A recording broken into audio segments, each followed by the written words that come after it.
Well, hey everybody, glad you're with us here on a Sunday. We're going to get to your questions in just a second. I just want to let you know a couple of things before we get going. We do have some pictures, and I always forget to give my email if you want to send a picture in. It's zach@motormouth.ca, zach@motormouth.ca, ZACK or ZACK if you're from south of the border. Don't forget canadadrives.ca if you're looking for a used car. The whole shopping experience is done online. You find the car online, you get approved for your credit online, you order the car online, and they deliver it to you in a nice covered with a truck and a trailer, often the very next day. So that's canadadrives.ca. That's in British Columbia, Alberta, and the GTA of Southern Ontario. It's going to be expanding to the rest of the country soon. And then Car Cost Canada. So canadadrives.ca, that's for used cars. CarCostCanada.com is for new cars. So if you're looking at a new car, you want to know what the dealer paid for the car, their wholesale price. That's what you find at Car Cost Canada. You get incentives, rebates, discounts, any hidden stuff is all on the site. Use the promo code MOTORMOUTH to become an expert member. All right, so we got that done. Some news.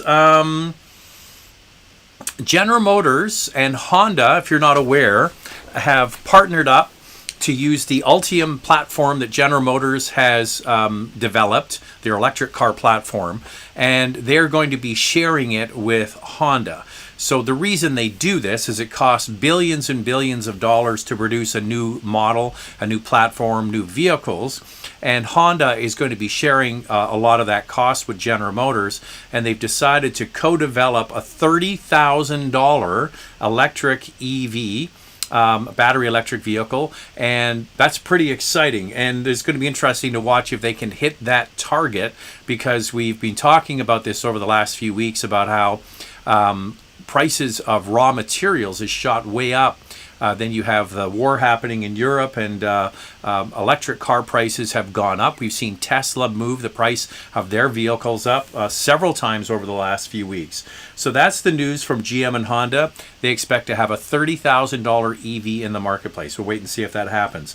Now, more imminent is from Honda is the next HR-V, which will be coming this summer, and they've moved it from the Honda Fit platform to the Honda Civic platform. So the HR-V is going to get bigger. It's going to add independent rear suspension. We don't know what the powertrain is, but you can guess it's going to be either the 2-liter or the 2-liter naturally aspirated, or the 1.5 turbo that's being used now in the Honda Civic. So that's stuff to look forward to this summer. All right, let's get into our pictures. See what we have here today. Oh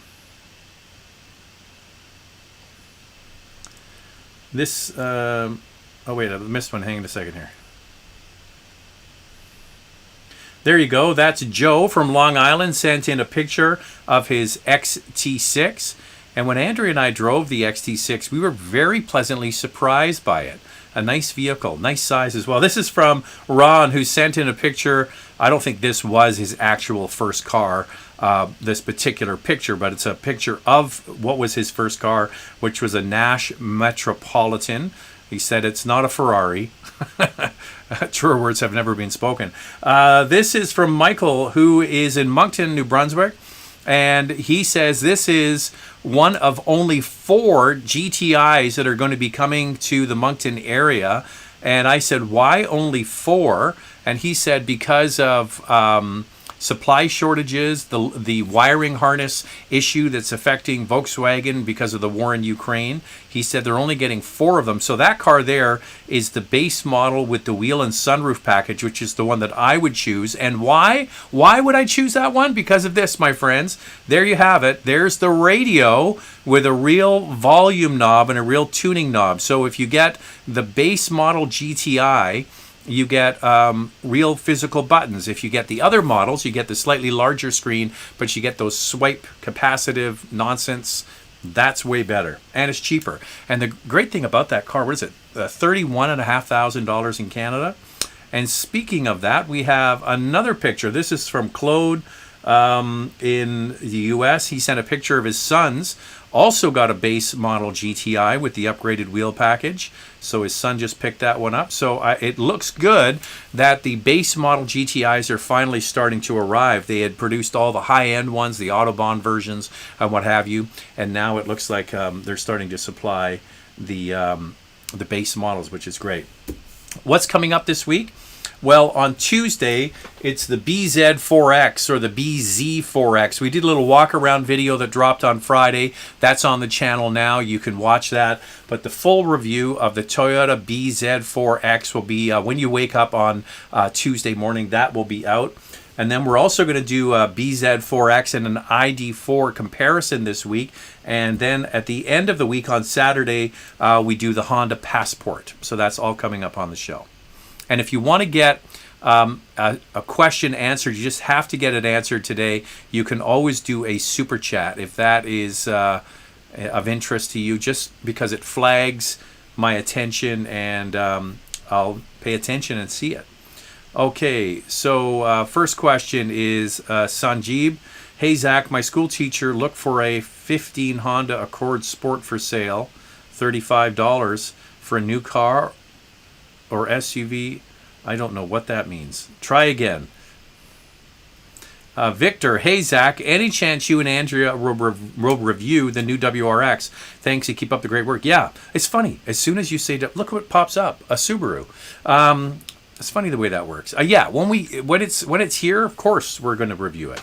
We'll get our hands on it. Can't wait to drive it. I'm not sure about the looks of it, but you know it's going to drive way better than the old one, and the old one was old. Hey Zach, when are you guys getting a chance to review the W206 C-Class? So that's the new C-Class.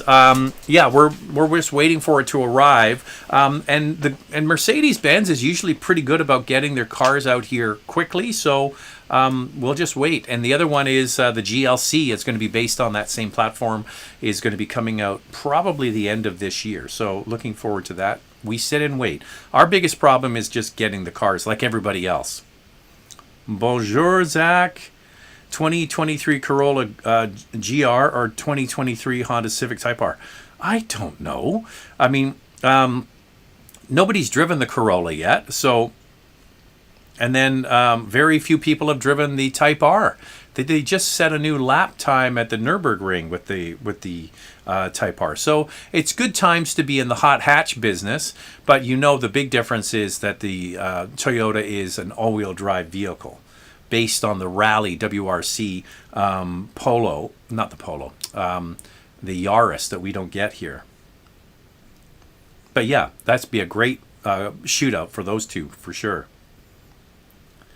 2021 ZL1 6-speed or Corvette base. These are, you know what, the only thing I'll say about the Corvette is from what I'm seeing is the resale value on the Corvettes is like astronomically high. So it's a good deal to buy the car, and then they hold their value so well. I'm not saying that the Camaro wouldn't do that, but I think that the Corvettes, especially for 2021, were such limited production that might be the one to buy and to keep if you're or for resale value. Hi, any thoughts on the government will increase the number of cars qualify for EV rebate, aka increase from $44,999? Do you think automakers would just jack up their prices? Excuse me. Well, we were in Victoria with Toyota, driving the electric Toyota, and we had lots of conversations with Stephen Beattie, who's the vice president of Toyota Canada. And what they're hearing inside the industry is that because so many electric pickup trucks are going to be coming into the marketplace, and pickup trucks are the worst offenders when it comes to greenhouse gas emissions. So if you could get people to switch from their Ram with the Hemi, or the Ford with the 5-liter V8, or the Chevy with the 5.3 liter, and shift them into an electrified pickup truck, then that would reduce the amount of carbon that goes out, or none in the case of an electric vehicle. So he was hinting that government's talking about maybe including higher priced vehicles so that those electric trucks would qualify for a rebate. So you're right, though. As soon as you raise the price and you allow people a chance to get a more expensive electric vehicle, will the car companies raise their prices, or will just more people be buying electric cars? I'm not quite sure. I just don't think that there's an appetite for more and more expensive electric cars. We want to get less expensive electric cars. I just don't think we're actually going to see that anytime soon. But yeah, we didn't hear anything in the budget about more electric rebates other than they're going to continue to do them, but no changes to the existing system. We have Scott here with a super chat. GV70 2.5 top trim for 52 US versus Porsche Macan base option to 72 US. What would you buy for money? I know you love Porsche. Okay, well, there's no comparison when it comes to power, and it isn't the Porsche. It is the Genesis, has a more powerful engine. So you've got a 2-liter turbo in the Macan, and you've got a 2.5-liter turbo in the Genesis GV70. And of its competitive set, it has the most power of base model cars. The other one that does very well, a couple of others that do well in that category, are the Stelvio from Alfa Romeo, which is a great product to drive. I'm not sure about ownership, but it's a wonderful vehicle to drive. The RDX from Acura has more power. And then you've got a vehicle like the Macan in there. What you don't get with the GV70 is the same level of what's the best way to describe it? The Porsche is just very polished. It does everything very well. It doesn't have much space in the back seat, so if that's a concern for you, it wouldn't be the choice if you need backroom space. But it is a very well done product. It drives like a car. It has some utility to it. It has a great badge on the front that really says something about, you know, your state in life. So, but the Genesis is fantastic. It has, as you mentioned, with the top trim, you get the sports steering wheel. That's the one you want. A beautiful interior, nicer in many ways than the Porsche, more power. So it really comes down to how important is the badge on the front of the car. To some people, it's very important. Maybe not you. You'll have to really do a gut check on that. All right.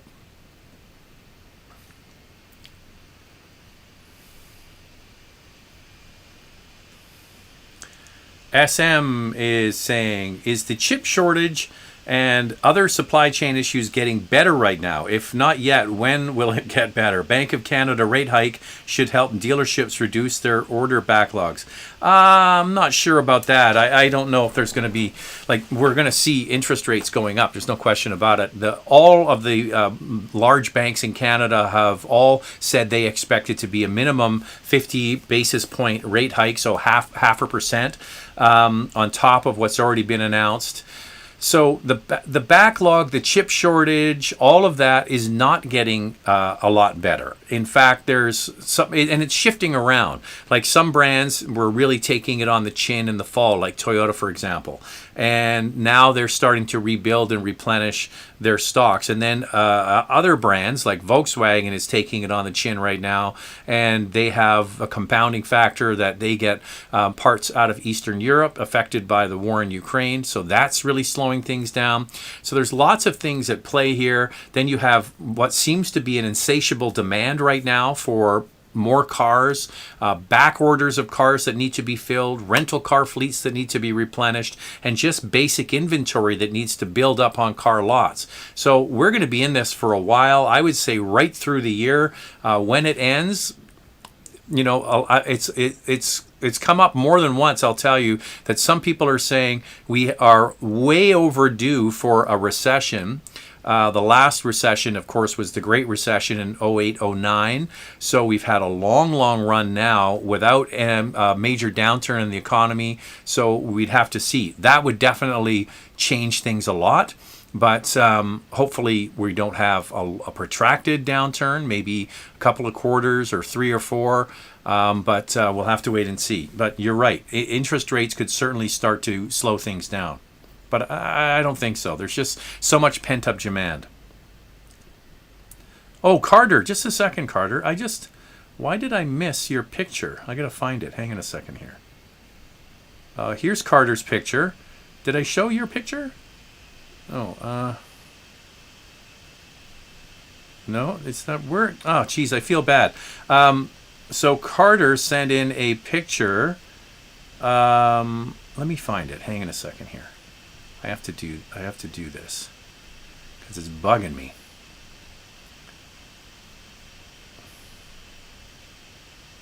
No, that's the GTI again. Anyway, I apologize. Carter sent in a picture of his Subaru Forester, and I thought I downloaded it on the computer, but it didn't come up. So we'll get to it next week. So here's Carter anyway. Greetings, Zach. My friend is in the market for a Mini Clubman, but I've asked them to consider Countryman and X1. Are there others that should consider in this segment, and which do you prefer? Well, I think the Clubman is kind of a goofy looking thing. Andrea and I were driving behind one just the other day, and she says, "What's the deal with the Clubman?" I said, "I don't know. It's got the strange doors and the slightly cropped roof." So yeah, you're barking up the right tree here. The Countryman is a great product. Interestingly, Consumer Reports actually rates Mini as one of their top brands in the last couple of years. So obviously they seem to be getting quality under control. So that's good. Loads of fun to drive, and they're based on the same platform as the X1. So what other vehicles? We recently did a top 5 compact crossover luxury, and Countryman was mentioned in there as a honorable mention. X1 made our top 5, but our number one choice was the Audi Q3. So if they haven't tried the Q3, it offers a lot of value. But if you want to have an emphasis on fun to drive, I would agree with you. I think the Countryman is the way to go, and more practical than the silly doors in the Clubman. JD, hello Zach. You and Andrea do the best auto reviews out there. Great content every week. Very helpful. Well, thank you very much. That's nice of you. I was considering the BMW i4 as it was perfect at $54,000, but learned that to get heated seats, you need to spend $10,000 on a package. What are my other options in the $50,000 to $60,000 range for an EV or just wait? We can't really say too much about the i4 yet because we get it in 2 weeks. So we want to get some seat time in it and to drive it and touch it and feel it. I think it's one of the better looking cars from BMW lately. Not the iX, but the i4 certainly does look good. So we'll have to really wait until we drive it to pass judgment on it. Trying to think in that price range, you're looking at a Model 3. Starts at $63,000 in the Canadian market anyway. You're looking at a sedan. Well, let me think now. A lot of the new electric vehicles that have come out lately have been utility vehicles. But, I'll wait until I get a review of the i4, all right, before we pass judgment on it. Fried Spit sent a super chat of $1. Thank you. So if you guys just have to get a question answered, you can do the super chats. Now I feel like I'm a little bit not with it today. Andrea and I, we both got our booster shot yesterday, our third booster shot, and for COVID. And gotta tell you, I'm tired. I got tired today. Also had some red wine last night, so I'm not sure if it's because of the COVID booster or the red wine or a combination of the two. Bollywood in Canada. Love your reviews and live chats. I drive a 17 XT5 and I'm on number 4 on the list for Lyric. The wait seems long. Would you suggest waiting or buying a used Model Y? Listen, if you've put your name on a list for a Lyric and you've waited this far and you're number 4 on the list, why would you give up your spot? I think it's a beautiful looking car. It's going to have a gorgeous interior. The interior looks fantastic. I think it's really cool. And you'd have something that nobody else has. A Model Y, there's loads of those around. And General Motors has moved up the production of the Lyriq to get it in the marketplace. So they've already done the pre-orders. They're doing marketing of the car now. So the vehicle is imminent. It will be coming shortly. If I were you and you're number 4 on the list for the Lyriq, I would wait and see what it's like. Do you think that the EV and or PHEV hybrid shortage will get better anytime soon? The Toyota BZ4X already has a 3-year wait, which was before their price was announced. You know, we're hearing the same thing, people saying, oh, there's a 3-year wait. How do they know that? Like, who's saying that? I don't get that. The advice is if you want to get the BZ4X or any electric or plug-in or hybrid vehicle, is go to your dealer and get your name on the list, like the Lyriq person just a moment ago. And when the car comes in, enjoy it. But I don't see we're gonna have any oversupply of vehicles in the marketplace. There's just a huge backlog of vehicles that people have ordered, and a crazy demand right now because of fuel prices. So people are thinking, oh, I've got this gas car, I want to make a change, I'm going to go and buy something with a plug on it. Well, you and everybody else is thinking the same thing. So there's no real deals out there, and it's not going to get any better anytime soon.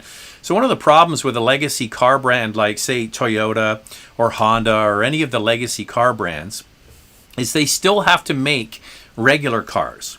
So they can't shift all of their attention just to electric. Like Tesla, that's all they do. They just do electric vehicles. With a legacy car brand, you have to basically rationalize your production lines to produce the cars that people buy. And for right now, it's still mostly internal combustion engines. Mix in some plug-ins and hybrids, and then what is the demand going to be for battery electric vehicles? If you would ask all these companies 2 years ago, they would never have been able to predict, you know, a war, fuel prices at a post-pandemic surge in shopping and all of that kind of stuff. So yeah, I think it's going to take quite a while for all of that to come rushing back. I would love if we were in the situation where we used to be, where car companies had to put incentives on cars every month to get people to buy them because there was too many of something on the lot. You know, $1,000 off, $2,000 off, 0% interest, all that kind of stuff. Those days are long gone, but maybe one day they'll come back. Hi, Zach. My friend is looking for a new car for his job. He goes to businesses and clients to fix people's computers. He's looking for something around $28,000. What would you recommend him buy? Well, usually a little more information would be good. Does he want a car? Does he want utility vehicle? At $28,000, I would be looking at something like Subaru Crosstrek. At $30,000, not $28,000. But at $30,000, you can get the Subaru Crosstrek. It's all-wheel drive. It's a small utility vehicle. It's got the 2.5-liter 4-cylinder engine for the $30,000 outdoor model. And that's the one I would buy. I think that's probably one of the best vehicles on the road. Now, if you can spend a little bit more money and go to $33,000, these are Canadian dollars. If you go to $33,000, then you can order a RAV4 hybrid. And in my opinion, that is the best car on the road, dollar for dollar. You get a compact utility, that's what everybody wants. It's got all-wheel drive, that's what everybody wants. It's a Toyota, that's a good thing. And it gets incredible fuel economy. And it has killer resale. In my opinion, that's like the best car you can buy. That's the best way to spend $33,000 is to buy a Toyota RAV4 hybrid. It's a no-brainer. Juan is saying, Super Chat, thank you for all the quality content. Keep up the great work. Well, that's very nice. And a cute puppy there in the thumbnail. Appreciate that. I'm not sure if you have a question, but hey, I'll take it. Here's Fried said, so it appears every all-wheel drive PHEV and battery electric vehicle has a 1 year to 18-month wait time at the moment. It seems that targeting the Sportage or Outlander PHEVs when pre-orders open, it may be the way to go. Thoughts? Yeah, listen, if like my mother-in-law, we actually used her Tucson plug-in hybrid when she got it. If you haven't watched the video, Andrea and I did a review of the Hyundai Tucson plug-in. That's her mom's car, and as we're there picking it up and shooting with it, the neighbor comes out and he's like, "Oh, what should I get?" And I said, "Listen, if I was in the market and I wanted a PHEV, I would be going to the Mitsubishi dealer and getting my name on a list for the PHEV Outlander. It's going to be coming this summer. It's going to have equal or better plug-in range than the RAV4 Prime. Mitsubishi has capacity at scale to produce these vehicles, because you've got to know that the Outlander PHEV was the best-selling plug-in hybrid vehicle for many years around the world, because they were one of the first to do it. So they came out with a plug-in hybrid SUV, and they had such a great advantage with that first model. Well, the new model is going to be built in the same production facility where they already make it. So they know how to make the cars at scale. So that could be good news.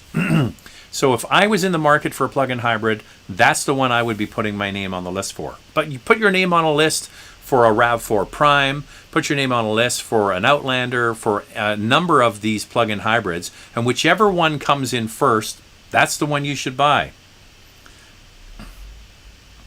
John has a super chat. Thank you very much. I don't see a question here, but I appreciate the super chat. Oh, here's one above. Okay. Hi, Zach. My mom is watching now and wants to know which Corolla Cross model to purchase, the regular one or wait for the hybrid versions. She's 73 and drives a 2012 Venza. We love your videos. If I was personally going to get a Corolla Cross, I would wait for the hybrid, because you're future-proofing your lifestyle, right? So if fuel prices continue to remain high, you're future-proofing, and you're going to have a vehicle that's going to get great fuel economy, killer resale value, known reliability, and a quieter driving experience. And often with the Toyota hybrids, more torque. So a more responsive drive, especially in the city, and a quieter experience. That's the biggest knock that we had against the Corolla Cross, was we found it to be a bit noisy at higher speeds. So maybe, and we haven't driven it yet, is that the Corolla Cross hybrid would help mitigate some of that. So I like the Corolla Cross, but I think that if I was going to buy one, I would buy the hybrid. Make sense? Here's another super chat from Kenny Sunny. Thank you very much. No question, but that's okay. That's okay. If you have a question, let me know. Did I miss one here? Let me see.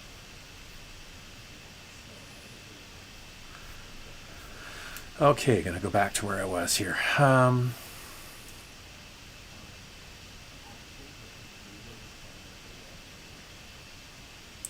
Stephen Wong, is white a hard color to maintain? Planning to get a Tucson. What color recommend for low maintenance color? We have a white car, and I don't find it hard to maintain a white car. I think the easiest is like a silver or a gray car, something that like a silvery gray kind of color is very easy to maintain.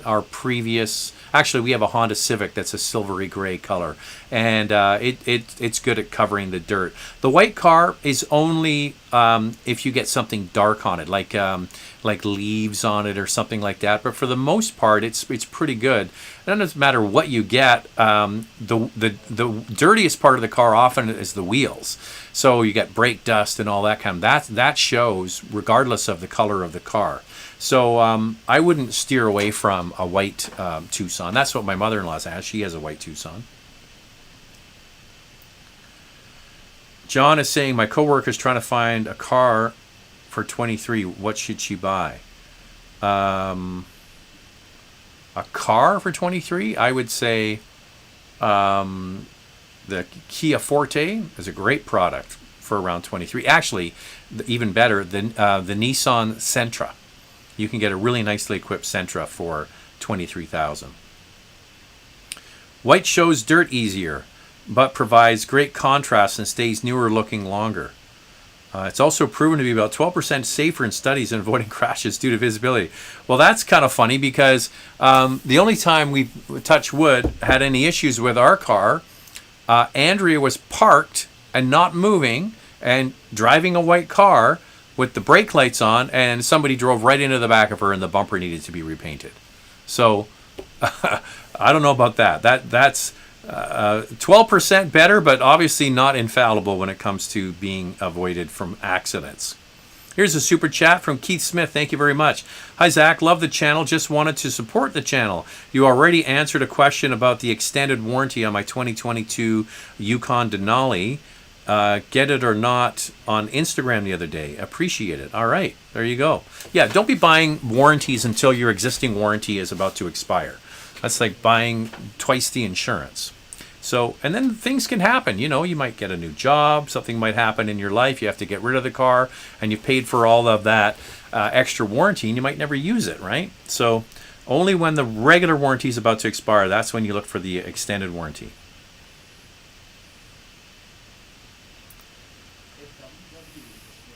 Sanjay is saying, how do you think the recent budget will affect the car industry in Canada? I think there was a lot of virtue signaling in the budget, with not a lot really going into making big changes. So yeah, there was $500 million put aside for charging infrastructure, but the amount of charging infrastructure that we're going to need across the country, if the government is serious about everybody buying electric cars in the next 15 years, that's going to be a drop in the bucket for what we're going to need for charging infrastructure, for energy production. We're going to have to make more electricity.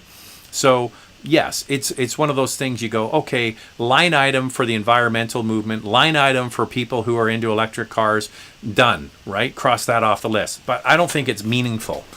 They have committed to continuing the electric car rebate, and we knew that wasn't going away. What's going to be interesting to see is if the Ford government in Ontario announces an electric car rebate as they head to the polls in June. So Ontario, if you're not in Canada, is the largest population in the country. And when the government that's in power now came in, they got rid of the electric car rebate. It was a very generous rebate at $14,000, and that went away. So it'll be interesting to see, to bribe you to buy your votes by getting you an electric car. So I think the federal budget was kind of like a placeholder for electric cars. The good news is there's been some great announcements around production in Canada. There were big question marks about how much production is going to stay in Canada, but we had a big announcement with General Motors at the Oshawa Assembly. We had a big announcement down in southwestern Ontario near Windsor for Stellantis around battery production. Ford is committed to producing electric vehicles at Oak Ridge. Toyota is at capacity for the largest producer of cars in Canada is Toyota. So that's good news for people looking for work, for sure.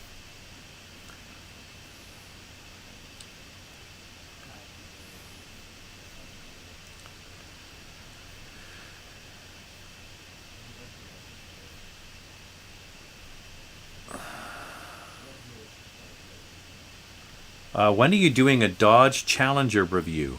It's not high priority for us to do a Challenger. It's fun to drive, but here's the reality. We have so many spots to review cars throughout the year. We have to pick ones that are going to get more views. I mean, that's the business we're in.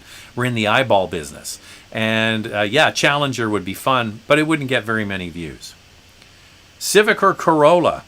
They're both good choices. It's funny, a Civic, Corolla, and then pops up a Honda. The Civic has gone way up in price. The base price of a Civic now is just under $25,000. So that really is a higher barrier for people to get into the Civic. And it's a great product. There's no question about it that they have equipped it with a lot of stuff, but it's not inexpensive. If you're looking for budget friendly, then the Corolla is the way to go. And it starts even around $20,000. So they're both excellent products. They both have great standard safety features. They're both fuel efficient. They're both roomy. They're both very reliable. Either one, to be honest with you. And then it comes down to style and all those sorts of things. So I would say if you can afford the more expensive Civic, that would probably be my choice. But if it's about budget, then get the Corolla.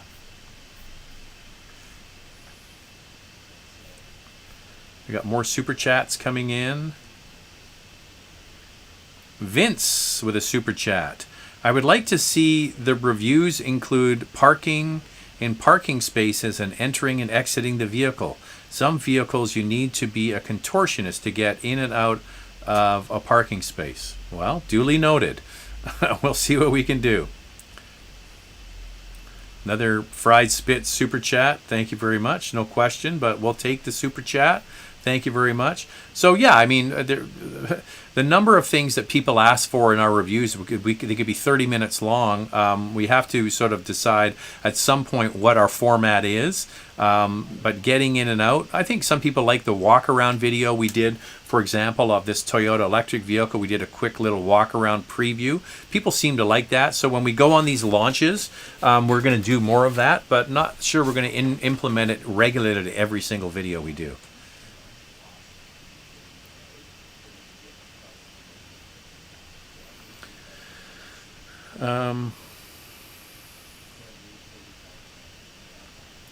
Here's Ash. How is Volkswagen Tiguan's second row for 2 adults and a car seat? Well, it's one of the biggest in its category. So we're talking compact utility. It does offer quite a bit of rear seat legroom. The problem is when you're adding in a car seat, I'm thinking in the middle, that's going to steal space from side to side, hip space, shoulder space, all that kind of stuff. So my advice is always the same for these things.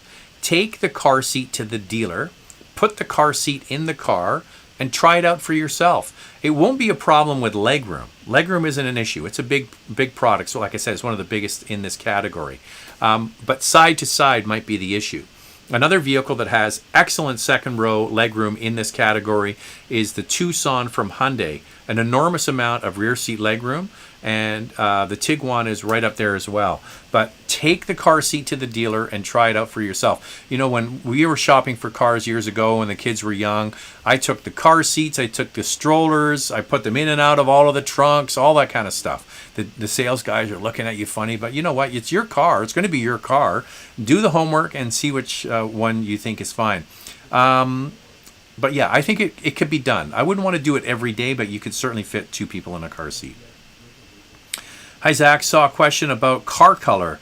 My 2021 CX-5 is pearl white, ceramic coated. My detailer said, great color and easy to maintain. Well, you've got the same color as us. We have a ceramic coated white car as well. Yeah, I don't. And the great thing about the ceramic coating is you just hose it off. You get some stuff on it, you just hose it off, and it's cleaner. It's not clean, but it's cleaner. All right, we've got more super chats coming in. I appreciate that. Let's see where we're at here. Well, by the way, we have almost 400 people on board right now and 91 thumbs up. I'm not sure what happened. Like last week, we got everybody to do a thumbs up, and it really helped the video. After we were done here live, it got a lot more views. So I guess that stuff works. So if you guys could smash the thumbs up, that would be great. All right, where are we here?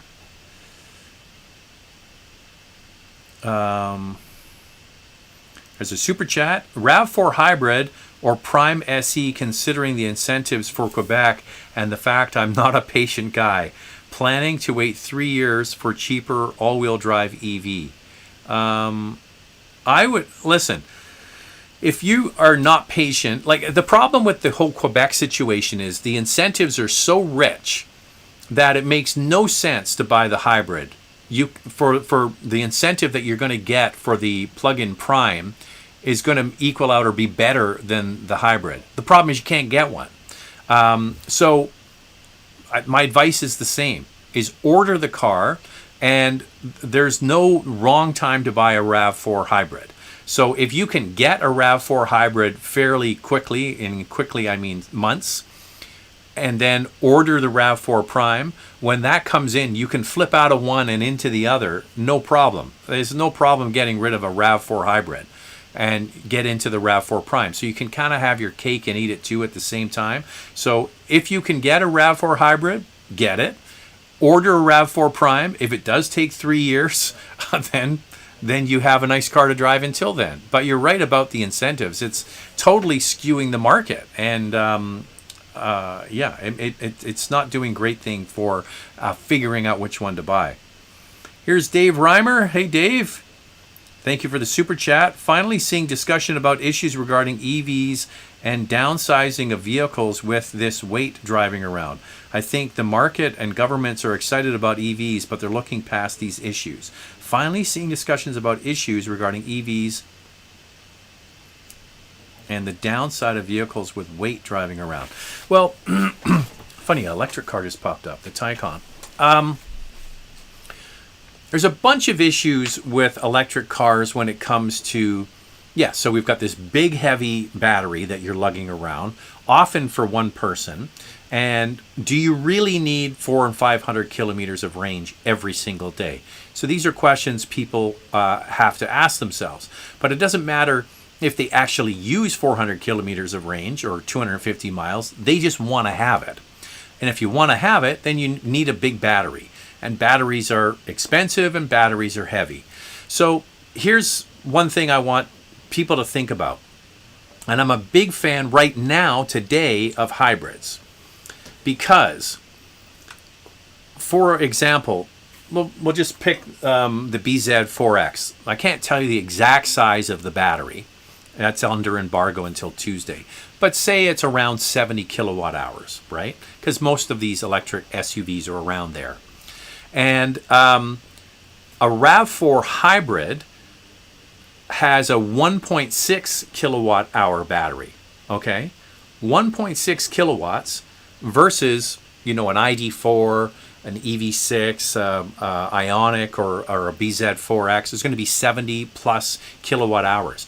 You could make 50 RAV4 hybrids for the same amount of battery production it takes to make one full electric vehicle. Now, if you could get a huge number of people buying hybrids that are going to have 30% lower tailpipe emissions, you could make a much bigger impact on the environment than having 5% of people with zero tailpipe emissions. So that's the math. You take the battery that's heavy, as you mentioned, and you carve it up and use it as a hybrid. Now you've got 50 vehicles that could be powered with the same battery cells it takes to make one electric SUV. So these are all the conversations that need to take place. Then you get into the resources that are needed to make the batteries. So lithium, nickel, cobalt, all of these rare earths that are hard to get, and the prices are going up, and in many cases are coming from parts of the world that are, suspect when it comes to human rights in China, the Congo, all these sorts of places. So it's interesting to see, and I don't know. It's good discussion. It always brings about good discussion. Here's Blaine with another super chat. Thank you very much. Hey, Zach. Hope all is well. I recently purchased an Acura RDX. Great purchase. I didn't opt for the super handling all-wheel drive. Do you think it made a mistake? By the way, recommended it. I got an A-spec. So I'm guessing that you're in the United States, because all RDX sold in Canada are all-wheel drive. So they all come with all-wheel drive or super handling all-wheel drive. Listen, if you're happy with the car and you're happy with the handling, and it certainly looks good in the A-spec, I don't think it's a bad thing. And if you're in the States and you're not driving in crazy winter conditions, then it's probably going to be just fine. Plus you save some money. Here's Jason with another. We're getting so many super chats all of a sudden. Hi, Zach. My wife is looking at a crossover, and two of her options are the Mercedes-Benz GLA 35, a Subaru Crosstrek Outdoor. Obviously, very different thoughts. Well, it's funny that a Mercedes popped up. Look at that. The GLA is a load of fun to drive. It is a very competent, fun vehicle to drive. It handles beautifully. The engine is fantastic. Personally, I wouldn't get the 35. I would just get the regular 300, because I think with 228 horsepower, that engine is absolutely fine. The 35 is kind of overkill. But if you have the budget and you can spring for the more powerful engine, why not? But yeah, kind of like a little go-karty car that's fun to drive, great transmission, beautiful interior, wonderful, great product. Now, you're really switching things up with the Subaru Crosstrek. Obviously, you're right. They're very different. So the outdoor model is the one you want to get because it gets the larger 2.5 liter engine. So I would call the 2.5 liter engine in the outdoor the baseline. I never suggest the 2 liter. That's the engine this car should have had to start with. So it's not breakneck acceleration, even though it's got the bigger engine. It's adequate. It's where it should have been all along. It is absolutely priced to perfection. The outdoor model in Canada has loads of features in it, and it's $30,000. I mean, it is just a fantastic product for the price. In fact, we did our top 5 subcompact utility vehicles, and the Crosstrek was our #1 choice for all of those reasons. But yeah, these are totally different, the GLA and the outdoor from Subaru. If you can afford the GLA, get the GLA. Another super chat from MS Mikey. Thank you for that. I don't see a question, but oh, here's your question. SUVs always seem to go to 3-row seating whenever you get beyond compact size. Not everyone wants a larger SUV, has a tribe of screaming kids. What is the largest second-row SUV you know of? Okay, so there are a few options. Large 5-passenger 2-row mid-size SUVs. So you're going to look at the Jeep Grand Cherokee. Okay, the new one is bigger than the old model, so a nice size. The Honda Passport, the same basic wheelbase and rear legroom as the Pilot, but without the 3rd row. The Volkswagen Atlas Sport Cross would be the biggest for sure. The 2nd row is enormous and a massive cargo area. While it's still available, I think the Ford Edge, it's still in production. It's not going to be, but the Ford Edge is one. The Nissan Murano is another one. But if you just want absolutely the most space for 2nd row passengers without the 3rd row, it would be the Volkswagen Atlas Sport Cross. Huge amount of space in the back. So what they do is they take the Atlas, they take the 3rd row out, but they keep all the wheelbase and the 2nd row legroom the same, and it's massive. Another super chat. No auto cruise on X330i. Really bummed that for a 70 grand car, what do you suggest? Don't want to spend 85 G's for an X3 M40i. Amazing ride though. No auto cruise on an X3. So I'm wondering if this is this because of the chip shortage? I'm not sure if off the top of my head if that was an available option. So you want automatic cruise control. So basically the one that speeds up and slows down, the laser guided or the radar guided cruise control. So if you're in that sort of space and you like the X3 and you want a vehicle that has all those features and isn't crazy expensive, I would look at the GV70, the Genesis GV70 with the 2.5 liter base engine, and their automated cruise control from the Hyundai Genesis side of things is fantastic. So that's one that you should certainly try. Very good system. Simsup with another super chat. You guys are spoiling me with all these super chats. Hey Zach, what do you think of the upcoming 2023 Porsche Macan T? Do you plan to get one to test? Yeah, well, when we get our hands on one, I'd love to. So that is the basically stripped down lightweight version of the base model Macan. So Porsche has done this over the years. One of the best cars they made in the last 10 years was the 911T. It was the base model 911, manual transmission only, stripped down car, lightweight, wonderful, wonderful car. I had a chance to drive it on the racetrack at Most Sport. Bright yellow, beautiful car. Loved it. Love to have one of those. So they've taken this T approach and they've done it to a Macan. Now, it's basically a weight savings exercise in most examples of that. Unfortunately, it's still just it's not a manual transmission car, but they're just packaging up yet another version of a product that's in the marketplace. When we get a chance to drive it, I look forward to it.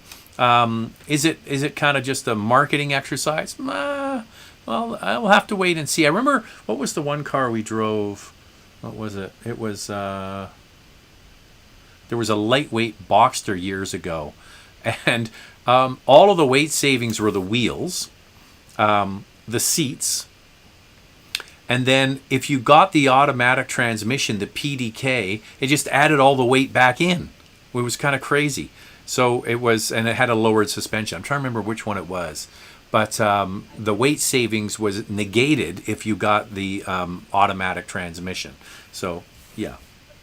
The regular model is great. Nothing wrong with it. Okay, we've done all our super chats, I hope. Didn't miss anybody. So we have 400 people on board now, over 400, and 187 thumbs up. I'd love to get it over 200. If we could do that, that would be great. I don't know why it works, but it does. The super chats. Not the super chats, the thumbs up.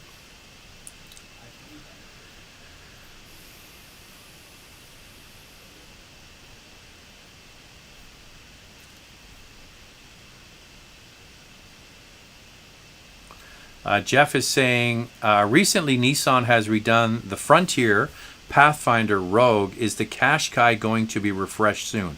There is a Qashqai, from what I understand, there is an updated and refreshed Qashqai already in Europe. So look to Europe, because we do get essentially the same product, not the same engines, but yeah, if it's been updated over there, we will be getting it. What happens if you embargo? Do you get fined or something? Okay, so this is a good question. So we often talk about in our videos, we can't say something because it's under embargo.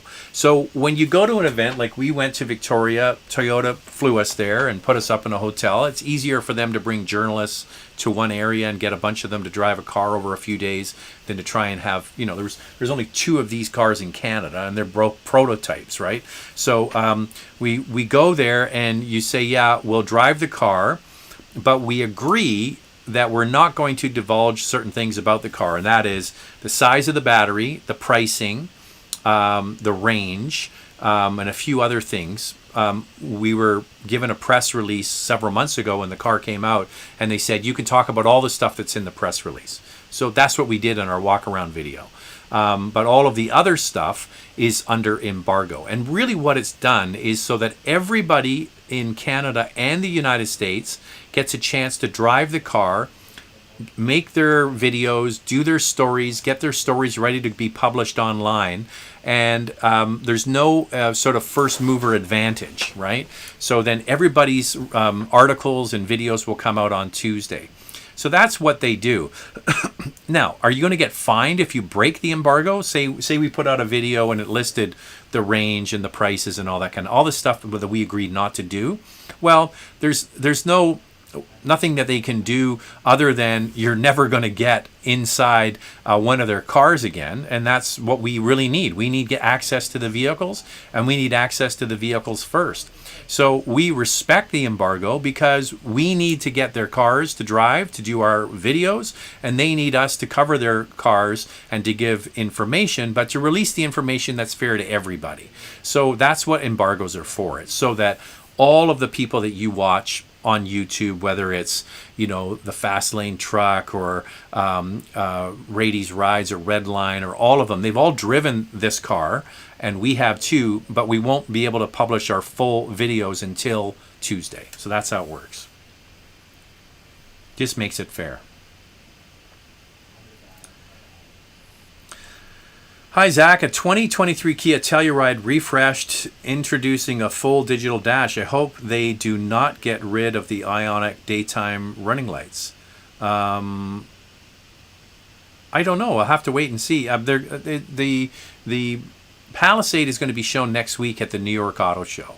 So they have said that's when that vehicle is going to be shown. So it's amazing. You know what's amazing to see is just how much Hyundai and Kia change their products with a mid-cycle refresh.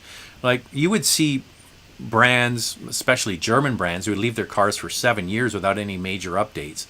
That is changing. They're getting better at doing updates with them. But the Koreans, with a 2 or 3 year mid-cycle refresh, they'll often put in a whole new interior, They'll sometimes come up with new engines. They do way more than other brands when it comes to facelifting their cars. So yeah, we'll have to wait and see. Lisa, Zach, love watching you and Andrea. Well, that's very nice. Thank you very much.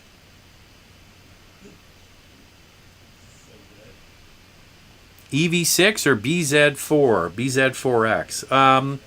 Well, wait until the full video comes out on Tuesday. That's all I can say. Well, here's Josh from Montreal. Josh, nice to see you. Hey, Zach, what are the top 3 vehicles you see families buying in your neighborhood? Oh, okay. Well, we live in a neighborhood that is full of professionals. Doctors, loads of doctors around. You can't swing a cat and not hit a doctor or a lawyer.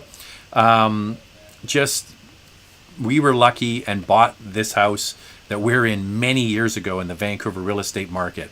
And now this neighborhood is very expensive. But we bought a long, long time ago. But yeah, most people in this neighborhood have, what do we see? It's quite interesting because a lot of people buy real sensible cars, to be honest with you.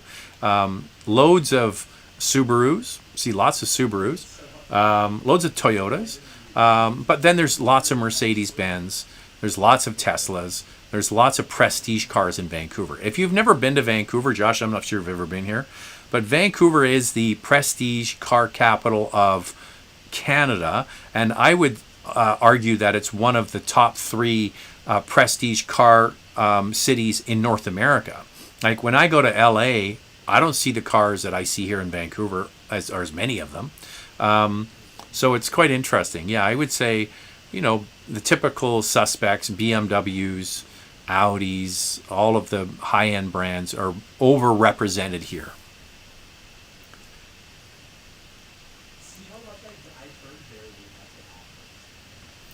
Hugo is saying, hi, Zach, can I buy a new car from a dealer in Alberta but register in BC? Thanks. Yes, absolutely no problem at all.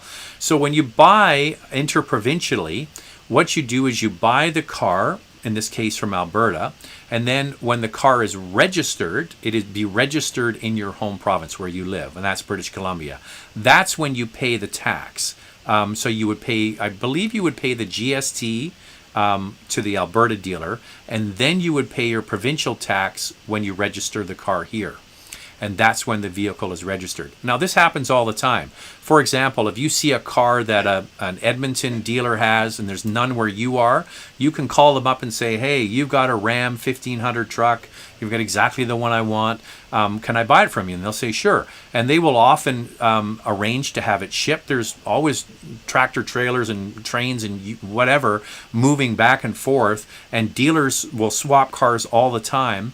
So yeah, it's not an issue at all. The car is, you pay the provincial tax when it's registered in your home province. So probably the best thing to do is you could drive there, or you could say fly there, pick up the vehicle and drive back with temporary permits on it, or you could have it shipped.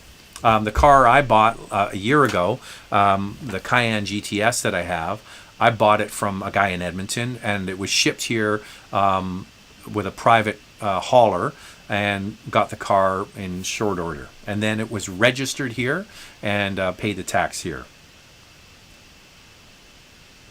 Speaking of that, Julie is saying, can you please make a video on your old Porsche? Yeah, it's one of the, I washed it yesterday. It looks really shiny. Here's Eric again. I always get Eric and Josh mixed up. Also from Montreal. Is there a 3-row SUV that can fit 3 car seats in the second row? Looking at either the 23 Outlander PHEV or the Highlander for my brother. So back to the biggest again. The biggest is the Atlas. There's no question. If you want the most space, the Volkswagen Atlas is just enormous. Another one that isn't sold anymore, which was absolutely huge on the inside, was the Ford Flex. And the Ford Flex was a great product, a really good product. Just different looking, right? I would say I would go up one I would go. I wouldn't be in the Outlander space because that's really a compact utility. I would be going into the larger vehicles like the Highlander, like the Pathfinder, those sorts of vehicles to get a little bit more space, because it's not just the length that you get when you get a bigger vehicle. Often it's the width. Like the biggest difference between a compact utility and a midsize is space side to side. So ultimately, the best space for three car seats in the second row, in my opinion, would be the Volkswagen Atlas.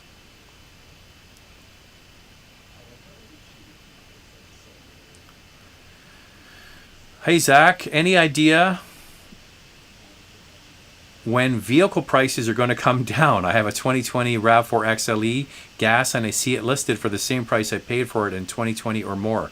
Well, it's actually, if you can order a new one of what you're like a new RAV4, and then you sell yours or trade it in, the difference between the new one and your one is going to be very small, and that's all you're paying the tax on as well. So if you can get a new car and cash that check when it comes to the used one, it's not a bad way to go. Or just keep driving the car you have. The elevated and inflated prices of used cars is going to go lockstep with the shortage of new, right? So if we get a lot more new inventory and we have more vehicles coming into the marketplace, that means that more cars are going to get traded in, and then more used cars become available. It's sort of like this vicious cycle that we're in now of this inflationary spike, and you can't get anything. So if you want something, you got to pay for it. Who knows when it's all going to even out? I don't think it's going to be this year. I think all the way through 2023 we're going to be dealing with this. So we'll have to wait and see how long. But a perfect example is my mother-in-law and her husband, Phil. They had exactly what you're talking about. They had a RAV4, and then they ordered their Tucson plug-in hybrid. And the difference between what they got for their RAV4 that was 3 or 4 years old and their brand new vehicle was not much. And they got a brand new car, full warranty, and a new electrified version as well. And so the price gap between what they were getting for their used RAV4 and the new one was pretty good.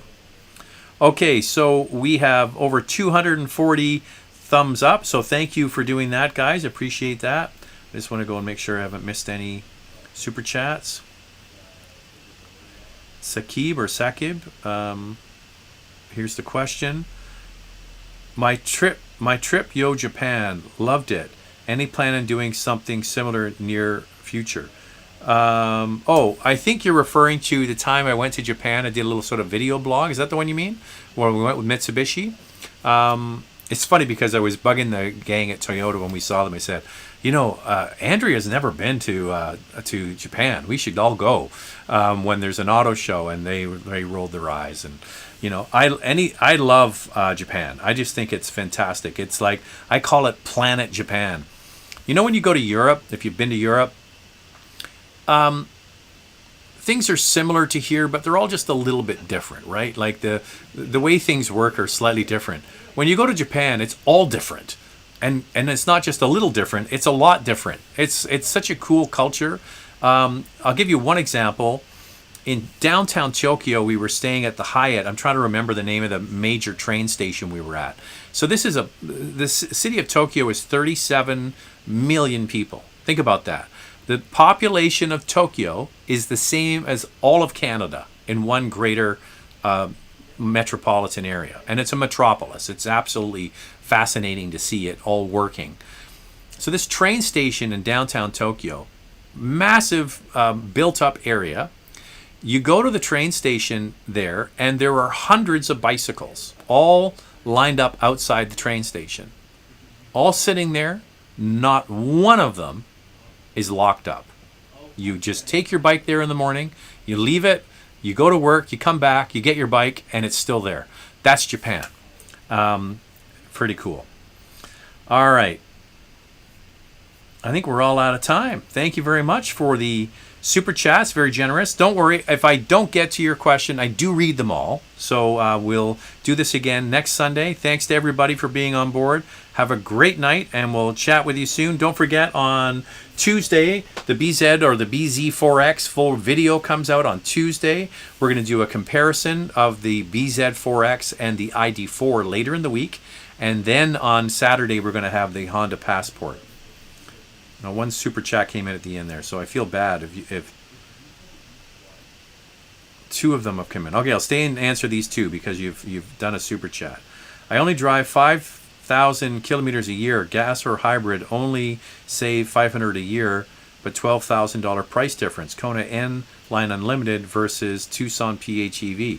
Well, if you're only driving 5,000 kilometers a year, who cares? I mean, you're right. If you can get a less expensive car that's gas, you're never going to spend that difference, as you mentioned, $12,000 in fuel. It ain't going to happen. So buy the car you like. And another super chat, MDX Type S actually worth $10,000 USD over A-Spec. It all comes down to what you prioritize. If you prioritize a better handling car with more power and more features, then yes, I would say it's a bit of a unicorn in that size. There's not really many vehicles in that size with 3 rows that have performance and the adaptive suspension with the air suspension. Yeah, so I would say if you can afford it, and you put a priority on the handling, driving, dynamic kind of fun quotient, then yeah, I would. If you don't care about that stuff, just get the regular A-Spec. It's a wonderful product. Okay? All right, now we're all done. Thanks to everybody. We'll chat soon. Have a great night. See you later.